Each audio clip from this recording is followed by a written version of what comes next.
August 1న Bhogapuram ఎయిర్పోర్ట్ను ప్రధాని Modi ప్రారంభించనున్నారని MP Kalisetti Appalanaidu తెలిపారు.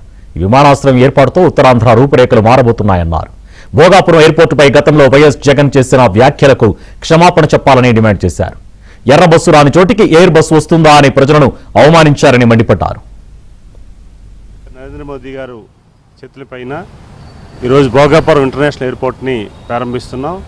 గౌరవ ముఖ్యమంత్రి చంద్రబాబు నాయుడు గారు సహాయ సహకారంతో వారు గత 2 ఇయర్స్ నుంచి భోగాపురం ఎయిర్పోర్టు సకాలంలో పూర్తి అవ్వాలని వారు ఆ విజనరీతో వారు పర్యవేక్షణ చేస్తూ ఈరోజు ప్రజలకి ప్రయాణికులకి అందుబాటులో వచ్చే విధంగా ఈరోజు మనం తీసుకుంటున్నాం. భోగాపురం ఎయిర్పోర్ట్ వల్ల ఉత్తరాంధ్ర అభివృద్ధి కానీ ఉత్తరాంధ్ర ప్రగతి కానీ ఉత్తరాంధ్రకు ఒక మనోహరంగా తయారవబోతుంది. ఉత్తరాంధ్ర ప్రజలు ఈరోజు దేశ విదేశాల్లో వలసలు వెళ్తున్నారు. వారందరూ కూడా తిరిగి వచ్చి ఇక్కడ ఉత్తరాంధ్రలో స్థిరపడే పరిస్థితి వస్తుంది. అది ముఖ్యంగా విజయనగరం, విశాఖపట్నం, శ్రీకాకుళం 3 కేంద్రాలు కూడా అది దగ్గరగా మనకి వారు అవుతున్నారు. అందరూ కూడా అవుతున్నారు. ముఖ్యంగా పరిశ్రమలు కానీ విద్యా సంస్థలు కానీ అలాగే హోటల్స్ కానీ చాలా ముందుకు వస్తున్నాయి.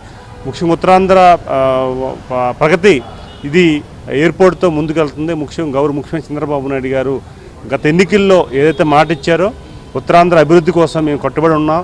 భోగాపురం ఎయిర్పోర్ట్ని అంతర్జాతీయ స్థాయిలో మేము తీర్చిదిద్దామని చెప్పి మాట ఇవ్వడం, ఈరోజు ఇంటర్నేషనల్ ఎయిర్పోర్ట్ని అద్భుతంగా తీర్చిదిద్దడం. ముఖ్యంగా ఆ రోజు మాకు జిఎంఆర్ గారు కూడా రాజాం ప్రాంతానికి చెందిన వ్యక్తి, వారు కూడా దీని సహాయ సహకారాలు అందించారు. ఆ రోజు ప్రస్తుత గోవా గవర్నర్ గారు కేంద్ర విమానయాన శాఖ మంత్రిగా ఉండేటప్పుడు శంకుస్థాపన చేయడం జరిగింది. గౌరవ ముఖ్యమంత్రి చంద్రబాబు నాయుడు గారు ఆ రోజు శంకుస్థాపన చేసి మధ్యలో జగన్మోహన్ రెడ్డి వచ్చి దాన్ని డిస్టర్బ్ చేసేయడం జరిగింది. తర్వాత మా అధికారంలోకి వచ్చిన తర్వాత మేము కూడా దానిని ప్రతిష్టాత్మకంగా తీసుకొని